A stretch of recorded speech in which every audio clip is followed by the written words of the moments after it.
Hello guys, in this video I'll be talking about antifungal drugs. So before studying antifungal drugs, अगर हमको उसके structure के बारे में पता चल जाए तो हम वहीं पर काम करके एंटीफंगल ड्रग्स डराइव कर लेंगे.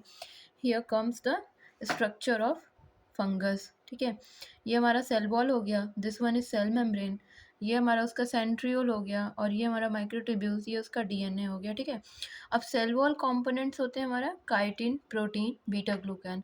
Beta glucan is a component of cell wall, but it is synthesized by beta glucan synthase, which is present in cell membrane. ठीक है, अब दूसरा क्या है इसका कंपोनेंट, एर्गोस्टेरॉल. एर्गोस्टेरॉल जो होता है वो सेल मेम्ब्रेन में प्रेजेंट होता है, लेकिन जो इसका सिंथेसिस होता है ना, दैट अकर्स इन साइटोप्लाज्म. ठीक है, अब ड्रग्स कहाँ कहाँ पर काम करेंगे. सेल वॉल को हम इनिबिट कर दें, सेल मेम्ब्रेन को, सेल मेम्ब्रेन में एर्गोस्टेरॉल को. पहले हम देख लेते हैं एर्गोस्टेरॉल का सिंथेसिस कैसे हो रहा है. तो प्रिकर्सर जो होता है इसके लिए squalene. Squalene gets converted into squalene epoxide with the presence of enzyme squalene epoxidase. Squalene epoxide जो होता है वो लैनोस्टेरॉल में कन्वर्ट होता है, फिर लैनोस्टेरॉल सीरीज ऑफ स्टेप से एर्गोस्टेरॉल बना लेता है. एर्गोस्टेरॉल स्ट्रक्चरल कंपोनेंट होता है सेल मेम्ब्रेन का. यहाँ पे एंजाइम काम करता है 14 अल्फा स्टेरॉल डीमिथाइलेज. ये रेट लिमिटिंग एंजाइम होता है एर्गोस्टेरॉल के सिंथेसिस के लिए. ठीक है, तो ये हो गया हमारा. अब हम जान लेते हैं कि ड्रग्स के बारे में. ठीक है, तो पहला हम ड्रग देखेंगे एम्फोटेरिसिन बी.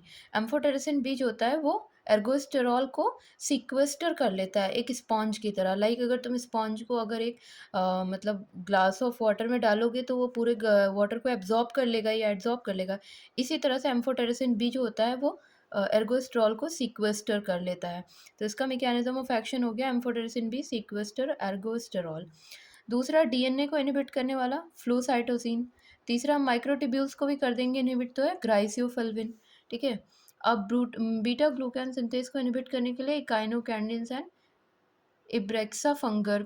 ठीक है, एर्गोस्टेरॉल को इनहिबिट, अब ये क्या है, एर्गोस्टेरॉल के सिंथेसिस को रोकना है तो इसके लिए दो हो जाएंगे, एक एजोल्स और एक हमारा टर्बिनाफिन. टर्बिनाफिन स्क्वेलिन इपॉक्साइडेज को इनहिबिट करता है और एजोल्स जो होते हैं वो रेट लिमिटिंग एंजाइम को इनहिबिट करते हैं 14 अल्फा स्टेरॉल डीमिथाइलेज. तो इस तरह से आपने देखा. अब अगर आप क्लासिफिकेशन और एंटी फंगल ड्रग्स पढ़ेंगे तो आपको बहुत ही आसानी होगी. And you can take the screenshot.